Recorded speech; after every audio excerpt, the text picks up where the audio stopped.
Bapatla parliament TDP కార్యకర్తలకు ప్రజానికానికి ప్రత్యేకంగా చుండూరు మండల ప్రజానికానికి భోగి సంక్రాంతి కనుమ శుభాకాంక్షలు. ఇట్లు మీ గూడేటి బాలకోటిరెడ్డి, తెలుగుదేశం బాపట్ల పార్లమెంటరీ సెక్రటరీ.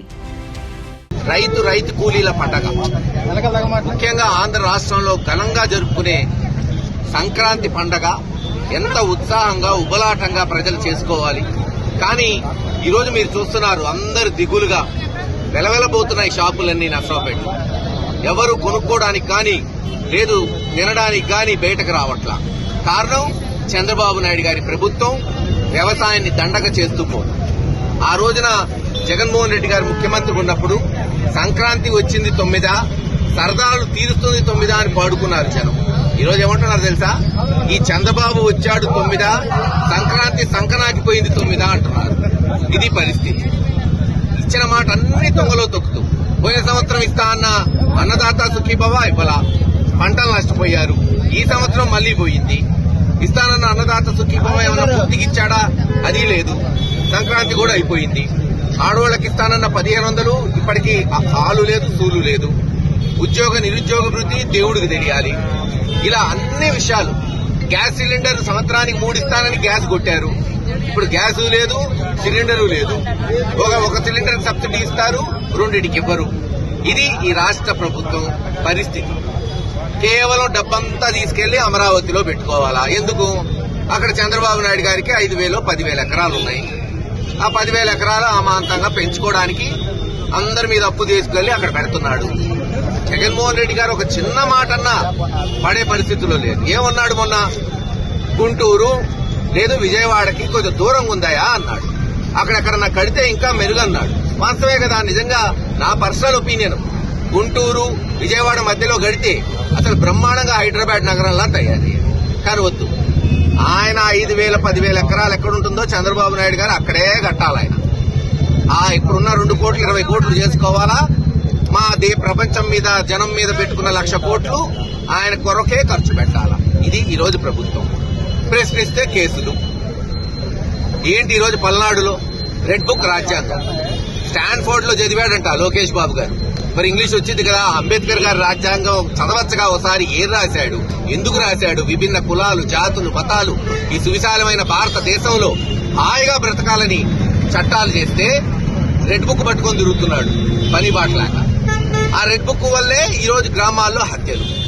పిన్నెల్లి గ్రామంలో 18 నెలల నుంచి అసెంబ్లీ కౌంటింగ్ అయిన రోజు నుంచి 200 కుటుంబాల్ని ఊరి నుంచి తరిమేసి మైనారిటీలు, ఎస్సీలు, బీసీలు, నాయకులే కాదు, కార్యకర్తలే కాదు, బిడ్డలు, చిన్నపిల్లలు, ఆడవాళ్లు అందరినీ తరిమేశారు ఊరి నుంచి. ఎక్కడన్నా చూసావా? పెద్ద పెద్ద ఫ్రాక్షన్, బాంబు దాడులు. నక్సలిజంలో కూడా ఎప్పుడు ఆడవాళ్ళ జోరికి, పిల్లల జోరికి పోలేదు. అంతకన్నా నీచమైన రెడ్ బుక్ రాజ్యాంగం. ఎవరైనా సరే పిల్లల్ని ఊరు బయట తోలిన దాఖలాలు మనం ఎక్కడన్నా చూసామా? పిన్నెల్లో చూడండి, ఎక్కడెక్కడికో పోయి పాపం కూలినాలు చేసుకొని చదువు ఆపేసుకొని బతుకుతున్నారు పిల్లల. ఈ రోజు ఒకడు పాపం భార్యకేదో బాలేకపోతే చూడ్డానికి సాల్మన్ గారు ఆ ఊర్లోకి వెళ్తే ఊర్లోకి వస్తావా అని కొట్టి చంపారు.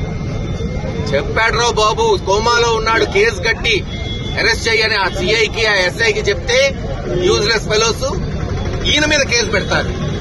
కోమాలో ఉన్న వ్యక్తి మీద 324 కట్టారు. కొట్టినోడి మీద కేసు లేదు. మళ్లీ సీరియస్ అయిందని తెలిసి వాళ్ళ మీద మళ్లీ 324 కట్టారు. చివరికి మనిషి చనిపోతే ఇప్పుడు 302గా మారుస్తారట.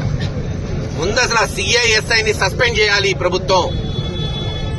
ఆ కుటుంబాన్ని ఆదుకోండి, ఎక్స్గ్రేషియా ఇవ్వండి. ఇది ఏదైతే జగన్మోహన్ రెడ్డి గారు ఇస్తున్నట్టు.